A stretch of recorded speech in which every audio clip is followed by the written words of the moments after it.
Hi guys, it's Tania here again, and I'm so excited about this video. But before I start, I just want to say thank you for the love and support that you gave me last week with my first video. I couldn't be happier, and I really appreciate you being here. And as I promised before, this video is going to be about my disability, so let's begin.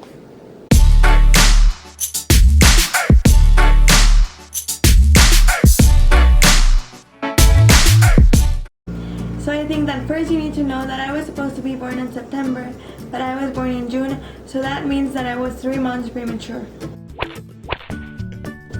That means that when my mom was giving birth to me, I was too small and my lungs were still not fully developed.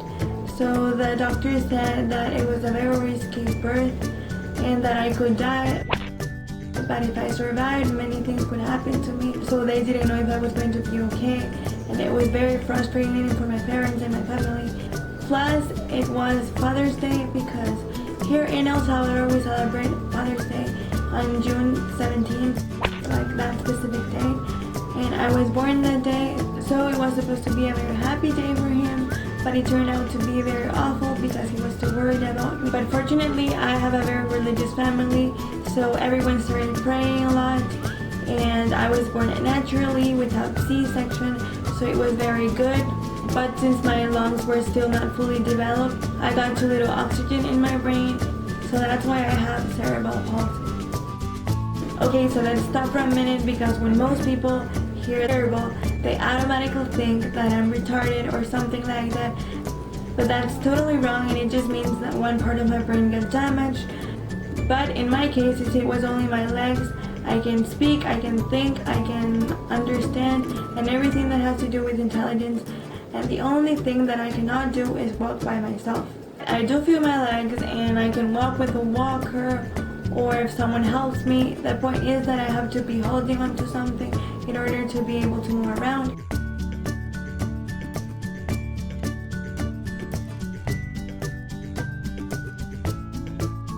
So because I needed more oxygen, I had to spend 2 or 3 months in the hospital in an incubator before I could go out to the real world, because my lungs were still not strong enough.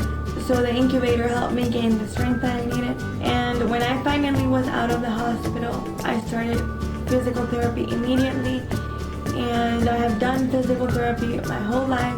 And I remember that when I was little, I couldn't understand why I had to go to therapy and the other kids didn't. So it was a very hard time for me, and I cried all the time. But then I got used to it, and I still go to therapy today, and I'm so lucky to have that. So I consider myself to be extremely fortunate of having therapy, and it has made me the person I am today, so I'm very thankful about it. And I also couldn't thank my parents enough, because I have 2 older sisters, and they have always tried to give me the same opportunities as them. They have always believed in me, so they're the ones that make me keep going and never give up with anything. And I feel like everyone else because of them.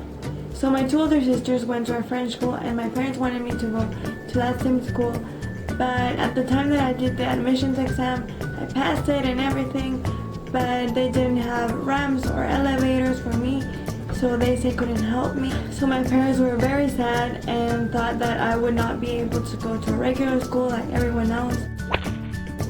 But then my mom decided to try in an American school, and it was awesome because they helped me with everything I needed.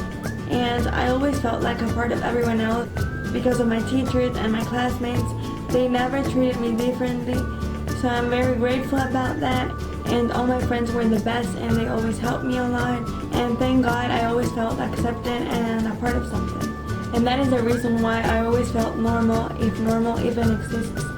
So I really consider my disability to be a blessing rather than something bad, because I wouldn't be 1/4 of the person I am right now, and it has made me value life and never give up for the things I want. I am really grateful with life and God for giving me such amazing parents that have always tried to make me as independent as possible, and 2 amazing sisters that always love me and support me unconditionally, and for giving me the opportunity of having a normal social life and a regular school experience.